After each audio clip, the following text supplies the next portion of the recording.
మన్యం జిల్లా కొమరాడ మండల కేంద్రంలో ఈరోజు రైతుల యొక్క పొలం అండి ఇది. చూడండి, ఈ పొలంలో కూడా సరే అదును వచ్చే పరిస్థితి ఉంది. రేపు మాపు వరి ఆకు కూడా పోసే పరిస్థితి ఉంది.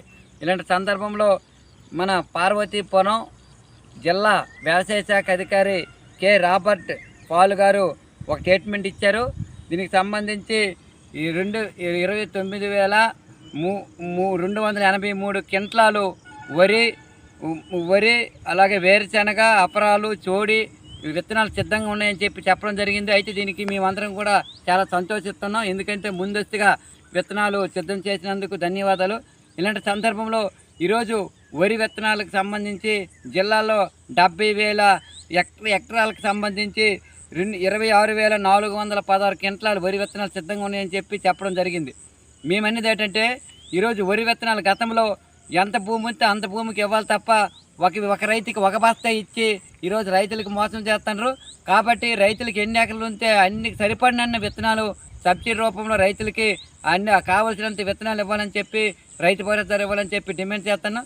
గతంలో ఒక్కొక్క బస్తా ఇచ్చారు, మిగతావి మధ్య దళాల దగ్గర అధిక రేటు ఇచ్చి కొనుక్కునే పరిస్థితి ఉంది.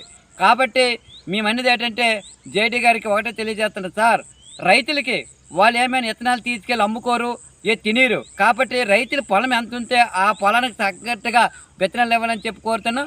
ఇప్పటికే కొంతమంది రీసర్వే చేసిన సందర్భంలో భూములకు సంబంధించి 1P రావట్లేదు, అలాగే అడంగులు కూడా రావట్లేదు.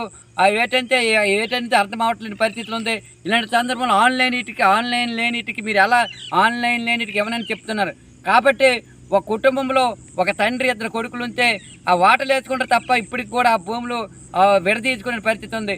కాబట్టి తండ్రితో పాటు ఆ కొడుకులకు భూమి ఉంది, వాళ్ళకి కూడా ఆన్లైన్ లేకపోయినప్పుడు కూడా వాళ్ళకి కూడా వరి విత్తనాలు ఇచ్చి అన్ని విధాలుగా ఆదుకోవాలని చెప్పి మేము సిపిఎం పార్టీ గిరిజన సంఘం డిమాండ్ చేస్తున్నాం. ఇదే కాదు, ఈరోజు పత్తి విత్తనాలు చూసుకుంటే ఈరోజు పత్తి విత్తనాలు చాలా వరిసే నుండి మనకు వరిసె సరిహద్దు ఉండడం వల్ల వరిసె నుండి విపరీతంగా రకరకాల పత్తి విత్తనాలు తెచ్చి ఈ మధ్య ధరలు అధిక రేట్లకి ఈ రైతులకు అమ్ముకుంటారు. దీనివల్ల రైతులకి పత్తి కూడా దిగుబడి రాని పరిస్థితులు ఉంది. కాబట్టి ఎవరైతే మధ్య దళారులు వరిసె నుండి తెచ్చిన పత్తి విత్తనాలు తెచ్చుకుంటారో వాళ్ళందరిపైన క్రిమినల్ కేసు పెట్టాలి, వారిపై దర్యాప్తు చేపట్టాలని చెప్పి మేము ఈ సందర్భంగా తెలియజేస్తున్నాం.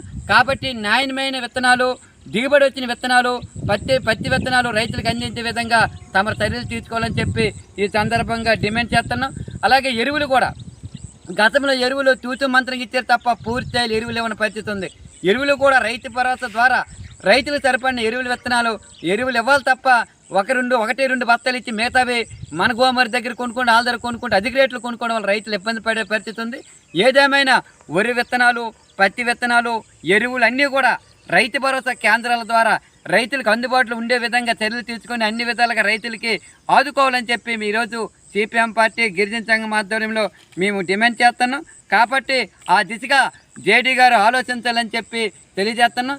ఏ రైతుకి కానీ విత్తనం కానీ, ఎరువులు కానీ, పత్తి విత్తనాలు కానీ, నాణ్యమైన పత్తి విత్తనాలు కానీ అందకపోతే రాబోయే రోజుల్లో పెద్ద ఎత్తున సిపిఎం పార్టీ గిరిజన సంఘం ఆధ్వర్యంలో ఆందోళన చేస్తామని చెప్పి ఈ సందర్భంగా మన వ్యవసాయ శాఖ జిల్లాధికారికి తెలియజేస్తున్నాం.